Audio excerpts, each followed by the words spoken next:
हमारे देश में मुस्लिम महिलाओं के अधिकार सुरक्षित करने के लिए ट्रिपल तलाक कानून है जो उनके पति को उन्हें तलाक देने से रोकता है। लेकिन अफसोस कि हिंदुओं में ऐसा कोई कानून नहीं, जिसकी वजह से आज भी जो हिंदू महिलाएं हैं उनका वैवाहिक जीवन हमेशा दांव पर लगा रहता है। मेरे पीछे आप ये जो अनशन देख रहे हैं, ये एक महिला हैं जिनकी शादी 2 साल पहले हुई थी और अब उनके घर वालों ने, जो ससुराल वाले हैं, उन्होंने उन्हें अपने घर से निकाल दिया है और ये अनशन पिछले 5-6 दिन से यहाँ पर लगातार चल रहा है।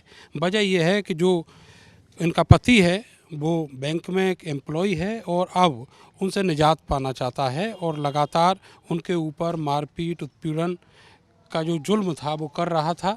और आप देखेंगे कि यहाँ पर ये लोग जो अनशन दिए हुए हैं, यहीं पर इनके रजाई गद्दे हैं, यहीं पर जो खाना पीना है वो बनता है। और ये जो घर है ये ससुराल है इन महिला की, और यहीं पर पिछले 2-3 साल से वो रहा करती थी। जब से शादी हुई उसके बाद से ये मेरठ का गोल्ड कोस्ट कॉलोनी है। लेकिन अब ये जो ससुराल वाले हैं पिछले 4-5 दिन पहले से यहाँ से फरार हो गए हैं। आप देखेंगे कि यहाँ जो गाड़ियाँ हैं अंदर वो खड़ी हुई हैं, लेकिन अंदर कोई नहीं है। जो पुलिस के लोग थे उन्होंने मदद की और इनको यहाँ से फरार कर दिया। उसके बाद से जो महिलाएं हैं वो लगातार यहाँ पर अनशन कर रही हैं। कई दिनों से जो पीड़िता हैं वो भूखी बैठी हुई हैं यहाँ पर और मांग कर रही हैं पुलिस से, प्रशासन से कि उनको इंसाफ दिया जाए। और अब जो शौहर है वो लगातार ये इंडायरेक्टली दबाव बना रहा है कि वो इनसे निजात पाना चाहता है, तलाक चाहता है। पूजा नाम है आपका, ये बताइए कि आपकी शादी कब हुई थी? 11 दिसंबर 2021 को मेरी शादी हुई थी और उसी के 1 महीने बाद मुझे ये परेशान करने लगे और दहेज की भी मांग करने लगे और घरेलू हिंसा भी मुझ पे करने लगे। मारपीट देवर भी, नंदों ने, सब ने किया। अगर मैं कुछ कहती थी या मैं घर जाती थी या मैं भैया से बताती तो मुझे भर्रियों की मारने की धमकी देते थे। और छेड़छाड़ भी देवर ने मेरे साथ किया, मेरा हाथ भी तोड़ा मेरी नंदों ने और देवर ने मिलके। और ससुर भी मेरे पे बहुत दबाव बनाते थे हर चीज़ का, कि तुम ये करोगी तुम्हारे भैया को मार देंगे। और हस्बैंड भी बनाता था दबाव मेरे ऊपर, और ना ही खाना खाने देते थे और घर में से भगा देते थे कि इतने पैसे लाओ, जब तुम्हारा रहने का अलग वो करूँगा, ये करूँगा, मैं तुम्हें यहाँ नहीं रख के दूँगा।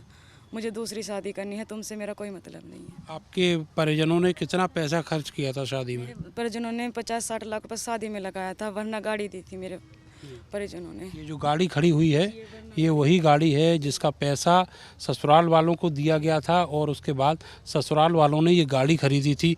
इतनी लग्जरी गाड़ी थी और शादी किया, इतना महंगा पैसा खर्च किया। तोले सोना भी दिया है उन्हें और नगद भी दिया था, जितना उन्होंने मांगा था 25-30 करके करीब उन्होंने नगद भी दिया है। हर चीज़ दिया उन्होंने जो उन्होंने मांगा था मुझसे। उसके बाद भी उन्होंने दबाव बनाया कि कुछ नहीं दिया है और इतना पैसा लाओ, ये करो वो करो। उससे बाद में मुझे प्रताड़ित करने लगे वो। 2021 में शादी हुई? जी।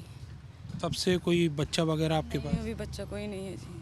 तो ये जो आपके हस्बैंड हैं वो और ससुराल के लोग सब साथ ही रहते हैं? हाँ जी, सब साथ रहते हैं। कितने फैमिली मेम्बर हैं घर में? इसमें 2 मेरी नंदे हैं, देवर हैं, मेरे ससुर हैं और मेरे हस्बैंड हैं और 2 लड़कियां, मेरे एक मामा की इनके और इनके एक बुआ की लड़की, वे 2 और लड़कियां और रहती हैं इस मकान में। ये बताइए कि कितने दिनों से आप यहाँ बैठी हुई हैं और ऐसी परिस्थिति कैसे आई? मैं 10 तारीख से यहाँ पे बैठी हुई हूँ, 10 अक्टूबर से, और मुझे आज 5 दिन हो गए हैं।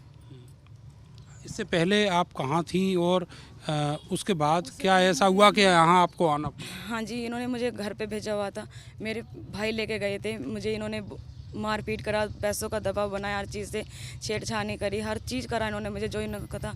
तो मैं यहाँ से गई, इन्होंने कहा कि हम तुम्हें लेने आएंगे, फिर ये मुझे लेने नहीं गए और उसके बाद इन्होंने मेरे डिवोर्स पेपर बनाया। डिवोर्स पेपर आपको भेजे? नहीं, मुझे कोई पता नहीं। यहाँ के जब मैं यहाँ आती हूँ अपने मायके से, अपने ससुराल में, तो देवर ने मुझे धक्का दिया, बाहर फेंका, मेरे ससुर ने मुझे बाहर फेंका और तुम्हारा यहाँ कुछ नहीं है, यहाँ से जाओ। पुलिस बुलाई थी आपने? जी। क्या किया पुलिस ने? पुलिस ने कुछ नहीं किया, उनसे बात करी और पुलिस चली गई थी यहाँ से। कोई मदद नहीं किया? मदद नहीं करी सर मेरी। मैं यहाँ 5 दिन से बैठी हुई हूँ। अच्छा, ये लोग उस समय यहाँ थे घर के अंदर? जी, यहाँ थे। आप कहाँ गए? अब उनका कोई पता नहीं, अंदर से ताला लगा के वो कब गए, कहाँ गए, कोई पता नहीं उनका। तो इतने सारे लोग जो आपके साथ बैठे हैं, ये सब आपके घर के गांव के लोग? जी, ये मेरे सब गांव के लोग हैं, मेरी सोसाइटी के भी लोग हैं ये सब। यहाँ सोसाइटी के भी लोग हैं? हाँ जी। आखिर वजह क्या हुई? ये दहेज के अलावा भी कोई कारण था? दहेज के अलावा जी मुझे मारपीट करते थे। मेरे देवर मेरे साथ छेड़खानी करता था। वो कहता था जैसे मैं कहता हूँ वैसे मेरा मानो। अगर मैंने उसकी बात नहीं मानी तो उन्होंने मुझे प्रताड़ित करना कर दिया। मैं अगर केस करना चाहती थी तो बोलते थे कि तुम्हें भैया को कहीं भी मार देंगे जहाँ तुम अगर केस करोगी। मुझे जाने देते, मेरा फ़ोन छीन लेते थे मेरा हर तरह से। आप पढ़ी लिखी हैं? जी, कितनी पढ़ी? ग्रेजुएशन B.Ed किया वहाँ जी मैंने।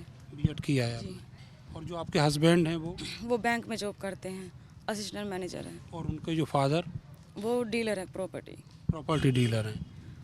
मेरी नंद जॉब करती हैं बैंक में। एक मेरी नंद टीचर है, मधु गौतम। और जो कामनी जो है वो बैंक में जॉब करती है। पढ़ा लिखा परिवार है, उसके बावजूद भी ऐसी बावजूद भी मेरे साथ ये सब हुआ है। अब आप क्या चाहती हैं, कब तक ऐसे धरने पर रहेंगे? जी, मुझे अपने अंदर जाना है, अपने घर जाना है। मुझे इंसाफ चाहिए, मुझे अंदर जाना, अपने घर में जाना है जी सर। और ये तो तलाक देना चाहते हैं आपको, नहीं, मुझे फिर तलाक नहीं चाहिए ना। मुझे तो अपने घर रहना है। अभी तक पिटाई करते थे, बाद में कोई और बड़ा नुकसान आपको? सिक्योरिटी चाहिए मुझे सिक्योरिटी चाहिए अपने लिए, तो ताकि मैं अपने ससुराल में जाऊं। ऐसे तो शादी करेंगे, सब छोड़ देंगे। वाजिब बात है आपकी कि शादी करेंगे, लाखों रुपया माता पिता खर्च करेंगे और उसके बाद ससुराल से ऐसे धक्के मारकर निकाल दिया जाएगा। और जो लोग जिनके घर में ये बेटी ब्याह के आई, अब वो यहाँ पर नहीं है, फरार हो चुके हैं सब। पुलिस कोई मदद करने के लिए तैयार नहीं है। सवाल ये है कि इस तरह का अनशन जो है वो लगातार जारी है, लेकिन आखिर कब तक ये अनशन चलेगा, इस अनशन की भी एक इंतहा है। लेकिन जो कानून है वो अभी भी ऐसा कोई नहीं है जो इस महिला के पक्ष में आए और इनको एक कानूनी मदद मिले, इनका जीवन सिक्योर हो पाए। कैमरा सहयोगी सानू के साथ मैं नरेंद्र, भारत समाचार, मेरठ।